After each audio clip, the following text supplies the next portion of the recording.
Día, nosotros somos el equipo 15 del Laboratorio de Anatomía Veterinaria 1 y vamos a hablar acerca de endocrinología.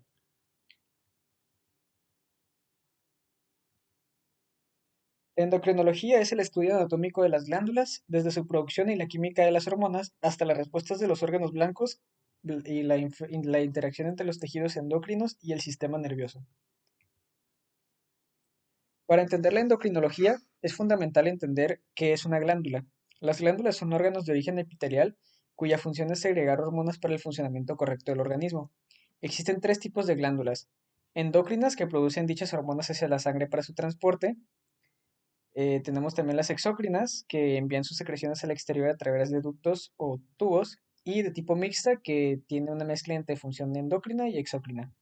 Aquí en las imágenes podemos observar una glándula exócrina con sus células epiteliales glandulares y la producción de hormonas, que están representadas con estas pequeñas bolitas amarillas, y el conducto. Y pues se genera la hormona y a través del conducto se libera la secreción. Y en el caso de una glándula endocrina, tenemos que están las mismas células epiteliales en la glándula que generan las hormonas, pero en este caso se generan hacia adentro de los vasos sanguíneos para su transporte. Ahora, existen diversas glándulas en el organismo, cada una con su función y secreción de hormonas específicas según su funcionamiento. Todas estas trabajan en colaboración con el sistema nervioso con el objetivo de mantener el medio interno y asegurar respuestas generales y específicas según los estímulos fuente. En la imagen podemos observar la glándula pituitaria o la hipófisis, también la glándula paratiroidea y la glándula tiroidea, el páncreas.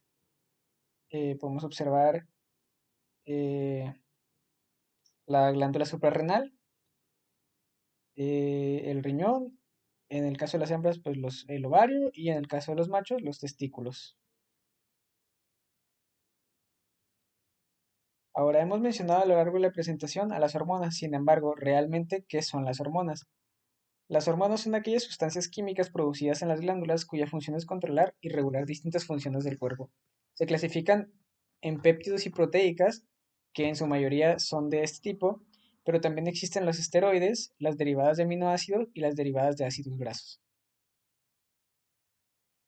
Estas hormonas de igual manera pueden ser clasificadas por su función. Existen hormonas de crecimiento del desarrollo, de reproducción, regulación del metabolismo y mantenimiento de la homeostasis. Ahora, existen mecanismos de control hormonal, esto con el objetivo de evitar problemas hormonales por la sobreproducción de hormonas por parte del organismo. La concentración plasmática sería la capacidad de sintetizar una cantidad de sangre, sería la capacidad de sintetizar una cantidad de hormonas, perdón, en un volumen específico de plasma sanguíneo. La tasa de eliminación metabólica es el proceso donde a través del metabolismo se elimina el exceso de hormonas y por último tenemos almacén y transporte, que es a través de las células, donde las hormonas de origen proteico se sintetizan en las células hasta que reciban la orden de salir. Aquí tenemos un pequeño gráfico que explica de forma muy sencilla el funcionamiento de las glándulas endocrinas, donde podemos observar que las glándulas endocrinas liberan hormonas hacia la sangre, la linfa o el tejido tisular, según sea el caso, y estas hormonas actúan como instrucciones una vez llegan al órgano de un órgano blanco o órganos diana, que estos órganos tienen proteínas específicas o receptores que reconocen a la hormona en particular para comenzar con su funcionamiento. Ahora su clasificación. Podemos clasificarlos en primarias, secundarias y terciarios. Los primarios vendrían siendo órganos inconexos de naturaleza endocrina, como lo sería la hipófisis, epífisis o glándula pineal, la tiroides, la paratiroides y los suprarrenales. Los secundarios serían que combinan funciones endocrinas con otras importantes como el páncreas, testículos, ovarios o placenta. Y finalmente las terciarias, que comprende un componente endocrino discreto como el riñón, hígado, timo, corazón o el tracto gastrointestinal. Ahora vamos a comenzar a abordar las distintas glándulas. Para comenzar, vamos a empezar con la glándula maestra, es decir, la hipófisis o glándula pituitaria. Pituitaria. Es el órgano endocrino principal y rige las acciones de todas las demás glándulas. Las hormonas que produce influyen directamente en la actividad de las demás glándulas. Podemos observar una imagen de la glándula pituitaria, que sería esto de aquí en morado, y su ubicación aquí en esta imagen. Podemos observar que está directamente debajo del hipotálamo. Como les decía, aquí está el hipotálamo, aquí está abajo la hipófisis, y la hipófisis se encuentra alojada dentro de una depresión en el cráneo, que sería la fosa hipofisaria o también conocida como silla turca. Ahora, eh, aquí tenemos un diagrama anatómico de la hipófisis y pues podemos observar que la hipófisis se divide en dos porciones, una anterior y una posterior. La anterior sería también conocida como adenohipófisis y la posterior como neurohipófisis. Entonces, cada una con una función distinta, secreción de hormonas distintas y métodos de secreción distintos. En la adenohipófisis encontramos una glándula sumamente vascularizada, es decir, con una cantidad de capilares considerable, mientras que en la neurohipófisis podemos encontrar capilares con una conexión directa a las neuronas. Explicaremos el motivo de esto un poquito más adelante. Aquí tenemos un diagrama anatómico de la hipófisis y sus conexiones con el hipotálamo. Podemos observar la eminencia media, por aquí, el tallo infundibular, podemos observar el tercer ventrículo, de este lado, eh, el quiasma óptico, y en la adenohipófisis vemos la pars distalis, que es donde principalmente se producen las hormonas, la pars intermedia y la pars nerviosa. Y aquí es donde se almacena y libera oxitocina y vasopresina. Ahora, podemos explorar este diagrama de flujo que intenta explicarnos el proceso de la oxitocina, hormona producida por la neurohipófisis, en este caso específicamente en la labor de parto. El hipotálamo envía señales a la glándula pituitaria para liberar oxitocina, la cual genera una respuesta en las glándulas mamarias y en el útero, y, y estas mismas respuestas regresan al hipotálamo y se crea un ciclo de la oxitocina. Ahora, esta otra imagen es básicamente lo mismo, pero está un poco más gráfica. Entonces, observamos el proceso que en el núcleo paraventricular, por aquí, en el hipotálamo, envía señales a través de neuronas conectadas a la neurohipófisis y neurohipófisis procede a liberar la oxitocina almacenada, la cual llega a la labor de parto, estimulando contracciones uterinas y estas mismas contracciones eh, estimula o genera señales que suben a través de la médula espinal hacia el núcleo paraventricular y nuevamente inicia el proceso de la oxitocina.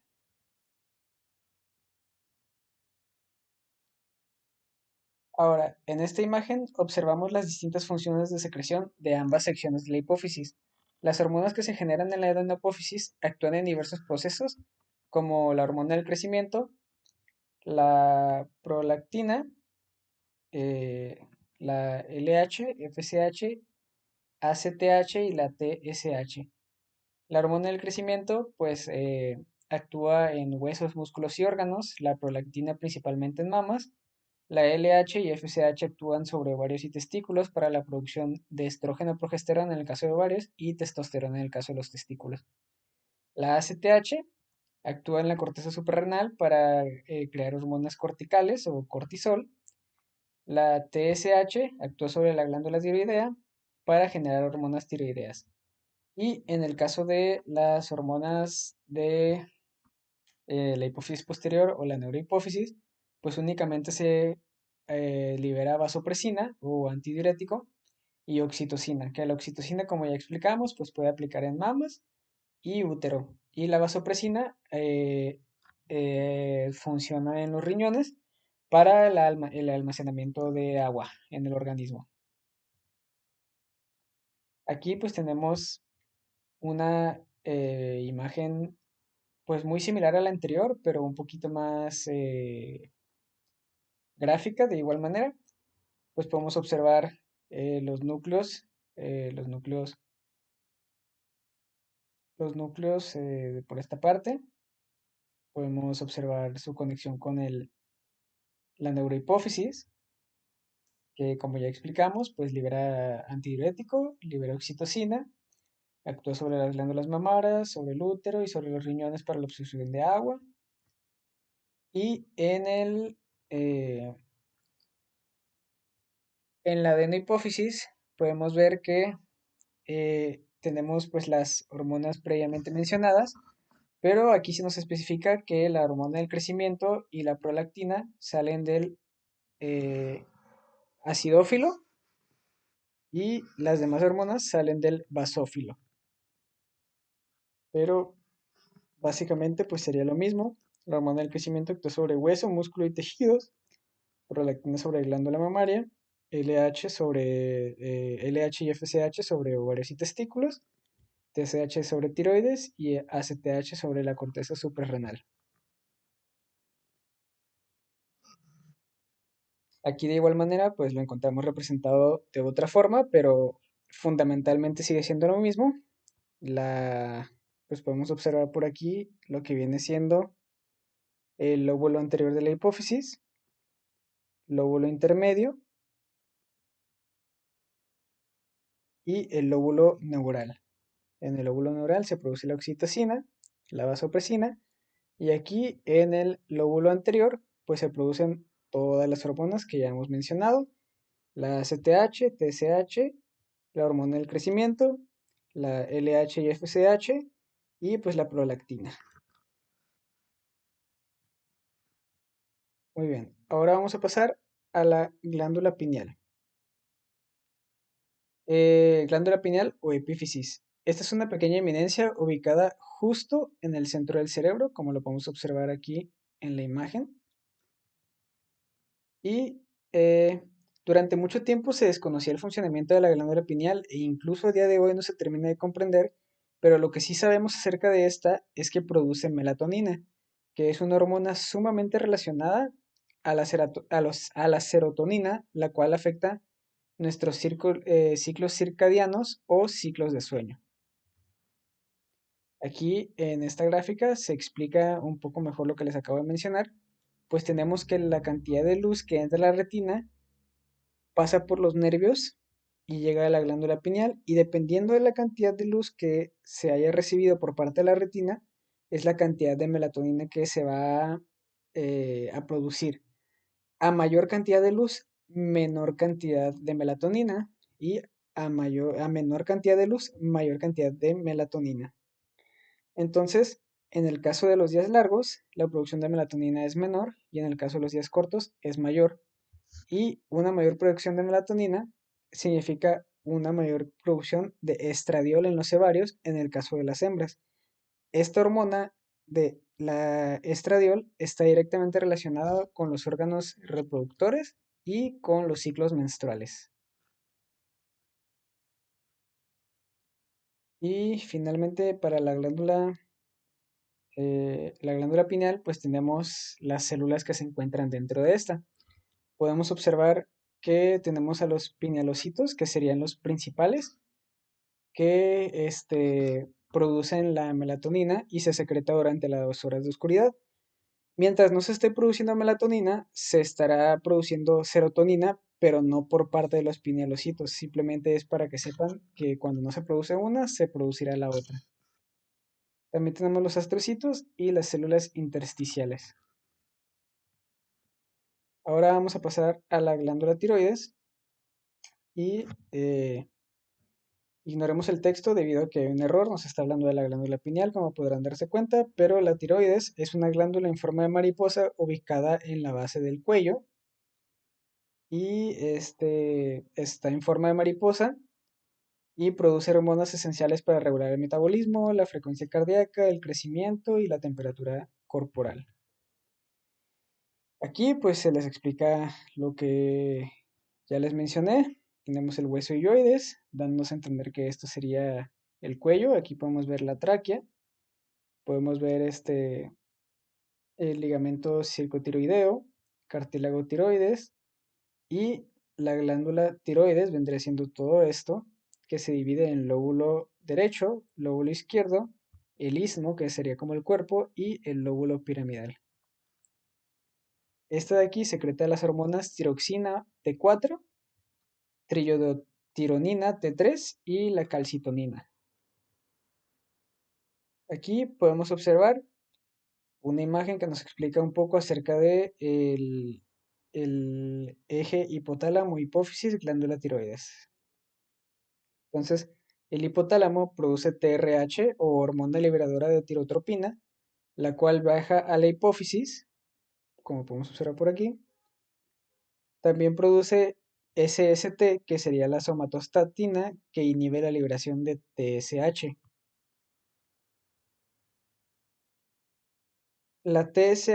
Pero cuando la TRH llega a la hipófisis, esta produce o activa la producción de TSH, la cual viaja hacia la glándula tiroides y activa la producción de T4 y T3.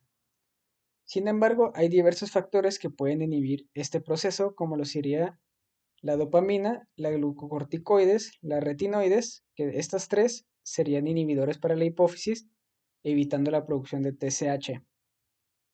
También las altas concentraciones de yodo evitan la producción de T4 y T3 en la glándula tiroides y está directamente relacionada con el hipotiroidismo. Y la misma producción de T4 y T3 actúa como inhibidora de TSH para autorregular el eje.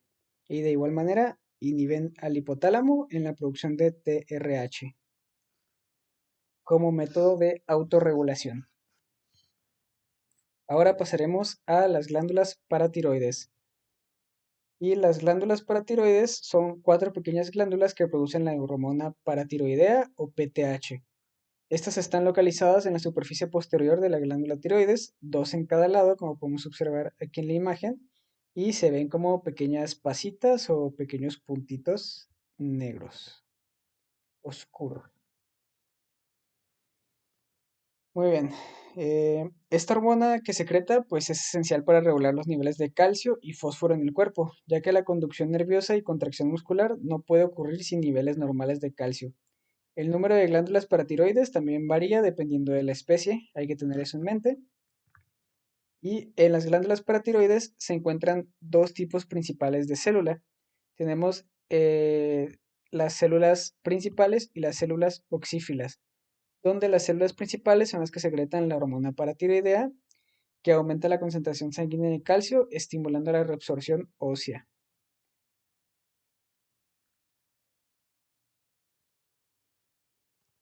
También pues se mencionaron las células oxífilas, pero su función no está del todo clara al día de hoy. Ahora, la producción de calcitonina y de hormona paratiroidea se regulan entre sí en acciones antagonistas. ¿Por qué? Porque la calcitonina es secretada por las células C en la glándula tiroidea y su función es la reducción de la cantidad de calcio liberado de los huesos. Y cuando hay un aumento de calcio, ocurre la secreción de calcitonina, por lo que disminuye la reabsorción ósea y los niveles de calcio caen.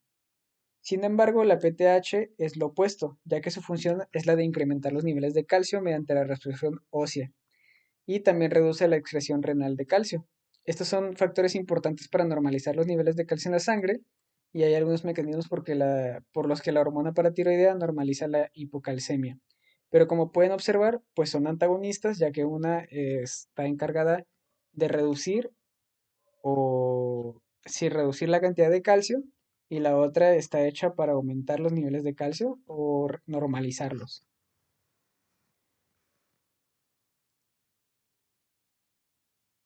Aquí, Aquí una representación gráfica de lo que acabo de explicar. Podemos ver la glándula tiroides por aquí, las glándulas paratiroides y cuando hay alta concentración de calcio en la sangre, Podemos observar que se produce la calcitonina e inhibe la liberación del calcio por el hueso. Sin embargo,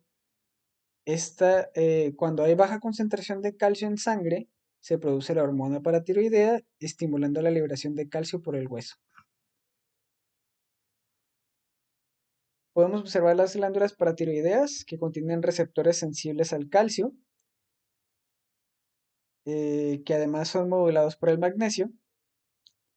Cuando el calcio disminuye, se libera PTH, que actúa sobre los huesos, riñones e indirectamente con el intestino por activación de vitamina D. Todo esto usando los receptores tipo 1 de PTH, estos receptores de aquí. Todo esto en la vía endocrina. En el caso de la vía autoparacrina, pues tenemos que se produce PTH-RP en distintos tejidos como cartílago, placenta, mama y otros tejidos embrionarios, y esta actúa sobre los mismos receptores de la PTH de tipo 1, con la diferencia de que este no regula calcio sistémico.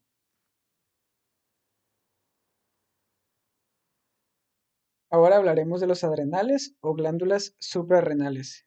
Estos son un par de glándulas ubicadas cranomiedales al riñón correspondiente. Son glándulas alargadas y con frecuencia asimétricas e irregulares que contienen una corteza externa, esta de por aquí, y una médula interna, que sería este espacio por acá. Las glándulas suprarrenales se dividen en zonas concéntricas. Tenemos la zona glomerular, perdón, zona glomerular, que sería este de aquí. Esta pequeña partecita de aquí es la zona glomerular, donde se producen mineralocortícidos como la aldosterona o la desoxicorticosterona. Luego tenemos la zona fascicular, que sería de aquí hasta acá, donde se producen las glucocorticoides como el cortisol o el corticosterona. Tenemos también la zona reticular, que sería de aquí hasta acá, donde se producen andrógenos como el de hidropiandrosterona y la androstenediona.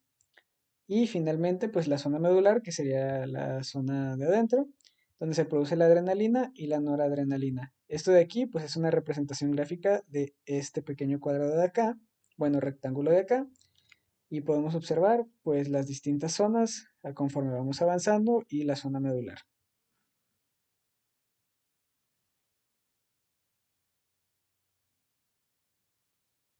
En esta imagen podemos observar el eje hipotálamo, hipófisis adrenal, en el cual podemos entender que los neurotransmisores o péptidos que contienen señales de estrés llegan al hipotálamo. Si los neurotransmisores llevan señales de estrés, las cuales llegan al hipotálamo, y del hipotálamo, el cual genera CRH o hormona liberadora de corticotropina, la cual viaja a la adenohipófisis generando ACTH u hormona adrenocorticotrópica, la cual viaja a las glándulas suprarrenales, dando la señal de generar cortisol, el cual tiene diversas funciones metabólicas en el sistema inmune, en el sistema cardiovascular y en el sistema nervioso. Cuando el cortisol aumenta en la sangre, se, se inhibe. Cuando el cortisol aumenta en la sangre, se inhibe al hipotálamo reduciendo la producción de CRH y se inhibe también a la hipófisis, reduciendo la producción de ACTH. Y esa es la forma en la que este eje se autorregula. En esta imagen podemos observar el sistema renina-angiotensina-aldosterona, un mecanismo clave para regular la presión arterial, el volumen sanguíneo y el equilibrio de sodio y potasio. Pues es parte del objetivo de este proceso. Todo comienza en el riñón, por esta parte de aquí, cuando se detecta baja presión arterial, baja perfusión renal, baja concentración de sodio o activación simpática. El riñón libera renina, que sería esta flecha de acá, y el angiotensinógeno producido en el hígado circula en la sangre y cuando entra en contacto con la renina se transforma en angiotensina 1. En los pulmones, eh, la enzima ECA o enzima convertidora de angiotensina convierte la angiotensina 1 en angiotensina 2. Y la angiotensina 2 tiene varios efectos potentes como la vasoconstricción, estimulación del hipotálamo y puede actuar sobre la corteza suprarrenal. Y aquí es donde entra en contacto con el punto número 5. La angiotensina 2 viaja a la corteza suprarrenal y pues en la corteza suprarrenal se produce la aldosterona, la cual actúa sobre el riñón y causa la reabsorción de potasio y agua y de igual forma perdón, causa la reabsorción de sodio y agua y de igual manera elimina el potasio. Todo esto lleva a un aumento del volumen sanguíneo y de la presión arterial.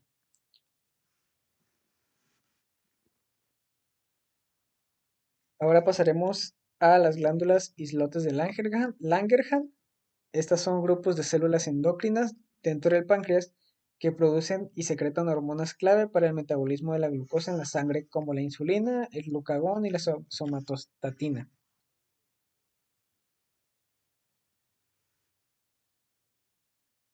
Son glándulas de tipo mixto, es decir, tienen funciones exócrinas y endócrinas. Su función exócrina es la secreción de jugo pancreático, mientras que la endocrina es la secreción de hormonas.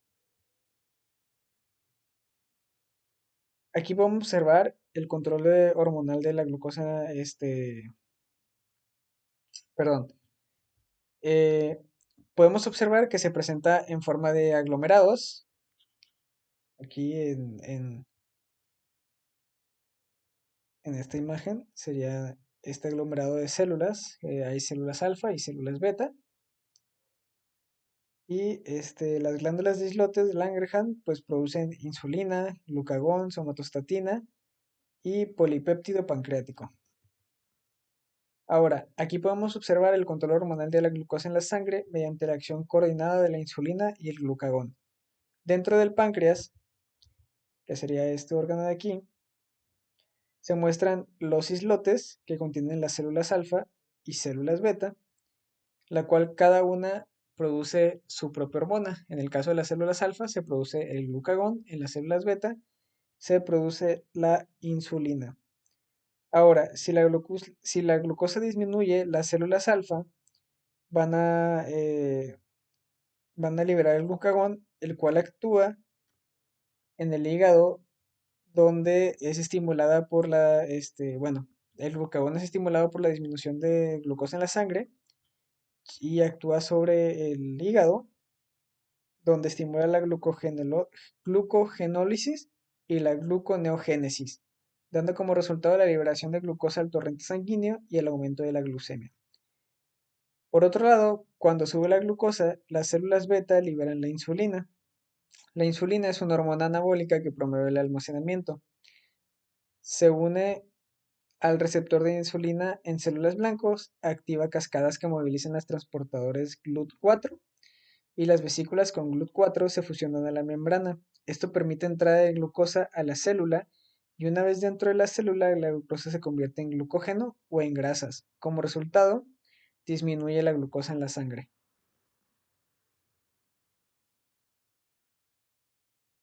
Ahora la somatostatina.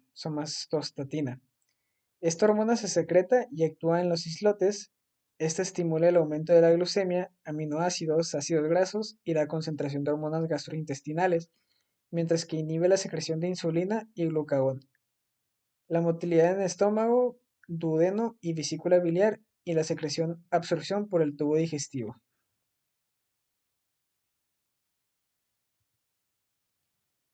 Ahora siguen los testículos.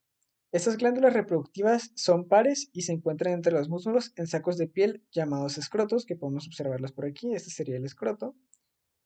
Y esto de aquí sería el testículo. Y el testículo combina componentes endocrinos por la producción de hormonas como testosterona y exócrinos por la producción de espermatozoides. El componente endocrino funciona a la temperatura interna del cuerpo, pero en la mayoría de los mamíferos la producción de gametos masculinos requiere una temperatura unos cuantos grados por debajo de la que se encuentra dentro del abdomen. Vamos a encontrar células reproductivas como lo que son las células de Sertoli y las células de Leydig, que crean la hormona testosterona.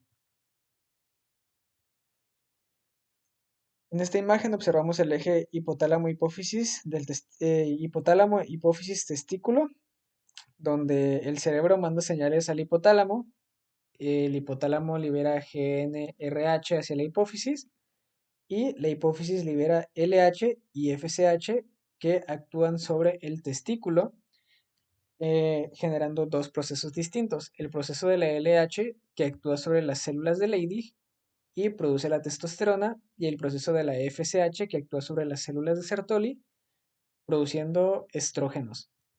Y en el caso de la testosterona, pues para autorregularse, la alta producción de testosterona inhibe a la hipófisis para evitar la producción de LH y FSH y también inhibe al hipotálamo para evitar la producción de GNRH. Finalmente hablaremos de los ovarios. Estas son glándulas reproductivas situadas relativamente lejos hacia adelante en la parte superior de la cavidad abdominal, entre los riñones y la abertura del pelvis. El ovario es donde se encuentran los gametos femeninos y donde se crean los óvulos. El ovario tiene función exócrina por la producción de óvulos y función endocrina por la producción de hormonas estrógeno y progesterona. A continuación, explicaré el eje hipotálamo-hipófisis-ovario.